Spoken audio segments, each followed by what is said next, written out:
Hey. Hello folks, it's me Evanstead, and today I'm doing a little trick tutorial, and you might notice that I'm going to be doing a lot of these sorts of trick tutorials where I just kind of do a trick, do a little explanation with a slow-mo, and that's about it.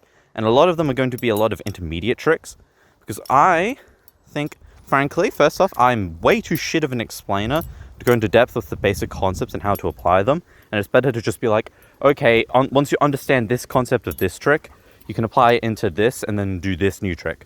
Because there's a lot of unnamed tricks or little transitions that you can do once you learn certain concepts.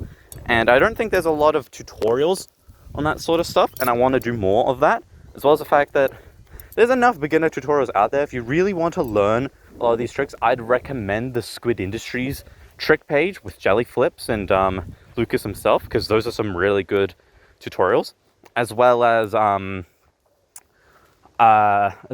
the tricks that Big Flips does, because he does a lot of unique tricks, a lot of video game stuff, as well as some things he's come up on himself, and a lot of concepts. And he's like the biggest library of trick tutorials. I don't think his trick tutorials always the best, because they're a lot older and there's newer ways to do certain tricks. Like, Leroy, what are you doing? He's just chasing this magpie. Brother, you're not gonna get him.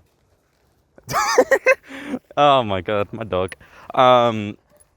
But yeah, no, he explains a lot of tricks really well, but stuff like the short stop, I think Squid has a better trick tutorial on it, and it's really just how you learn. I think Squid is a really good resource for all the basic kind of tricks and some intermediate and advanced stuff. But moving on, the trick I'm going to be teaching today is the scissor. Now, this is one of those tricks that is actually a bit of a concept, a bit of a little thing that you could probably find tutorials about anyways, but I just feel like doing a tutorial on, because I'm not great at the scissor and I'm still trying to learn how to do some tricks with it, like the double scissor. I haven't flipped my canyon in forever, so I'm failing big time. But this is the trick. That's the scissor, and you're catching it there. Anyways, I'm going to do a little slow-mo, and yeah, there you go.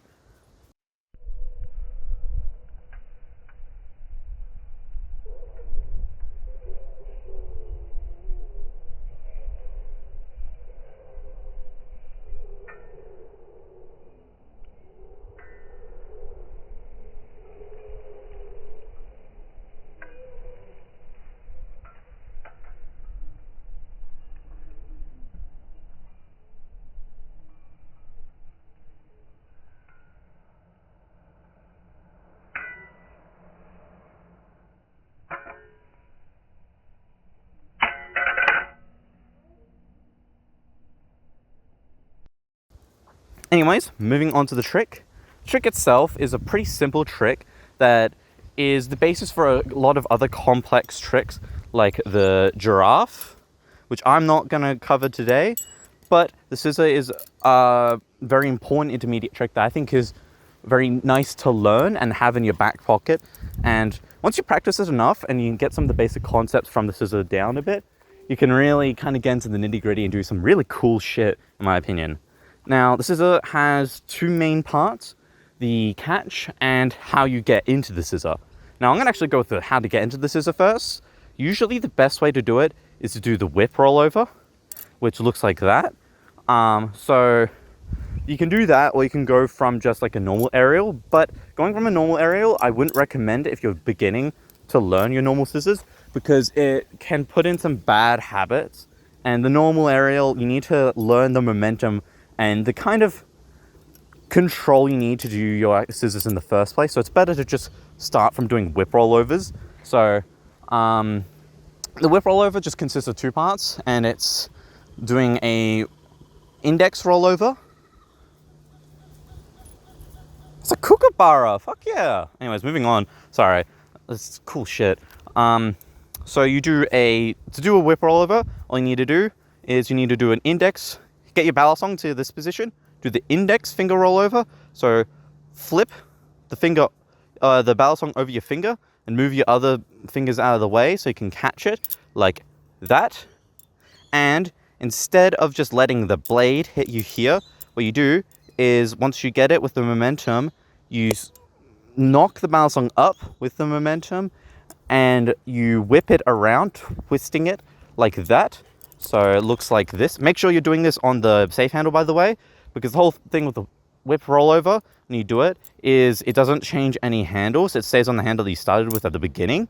So if you do it with the bite handle here, you're gonna just get your fingers with the blade, and you don't want to catch your scissors like that unless you're doing a giraffe, which is a completely different trick. So yeah, this is the safe handle. Roll over, twist the Balisong whilst moving your hand in a kind of whipping motion like that, and then it's just a thumb roll over and then catching it like this.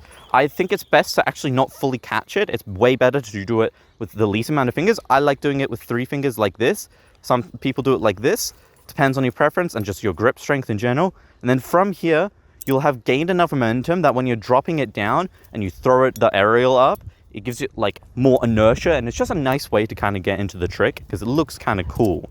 And you can apply this concept for doing other aerials. Anyways, moving on to the actual trick itself, the scissor. It consists of catching the Balisong with your middle finger and your index finger. This can be applied to doing scissors on other fingers, and I do this sometimes, but I wouldn't recommend this. It's building bad habits, and you can do a lot cooler tricks when you do it with your index and your middle finger, because then you can immediately go into full twirl, is what a lot of people do. Or you can go from here and do the double scissor, which is a completely different trick. But anyways, I'm just going to hold the Balisong because I'm holding my phone right now. Essentially, what you're wanting to do is you're trying to throw the aerial and then put your fingers under the aerial and have your fingers like this, kind of, in like a little scissor formation thing.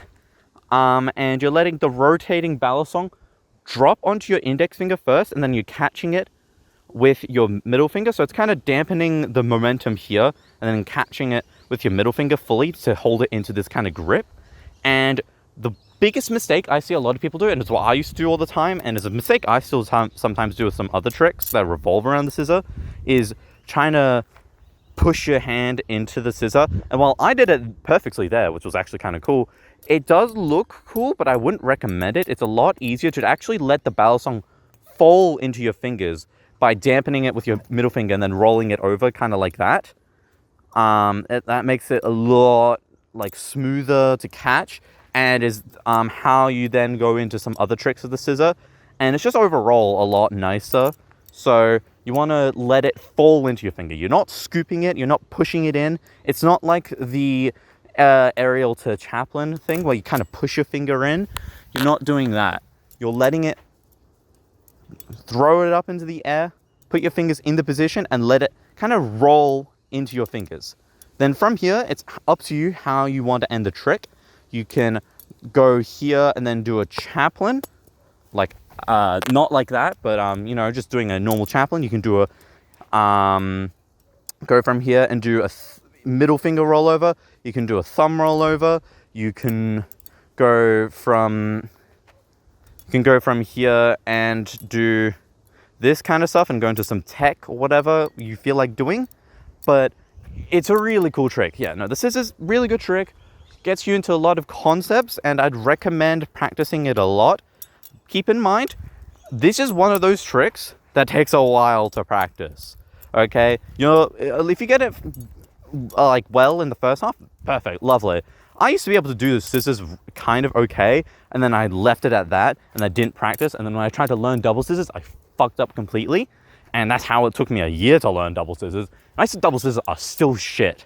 So make sure when you're learning this trick to consistently and routinely practice it, and also incorporate it into a lot of combos if you're wanting to do cool combos like this, and then just practice kind of putting it into your things, because not only will it just make your combos look cooler and allow you to easily incorporate Chaplins into your tricks, it's also just a very effective way of practicing your whole thing. So I just recommend in general, Leo found a friend. I just recommend in general just learning this trick and then kind of practicing it a bunch. And yeah, about covers it here. If you have any questions, ask people in the comments, I guess, and then I might reply to a couple. And other than that, have a lovely day. See you later.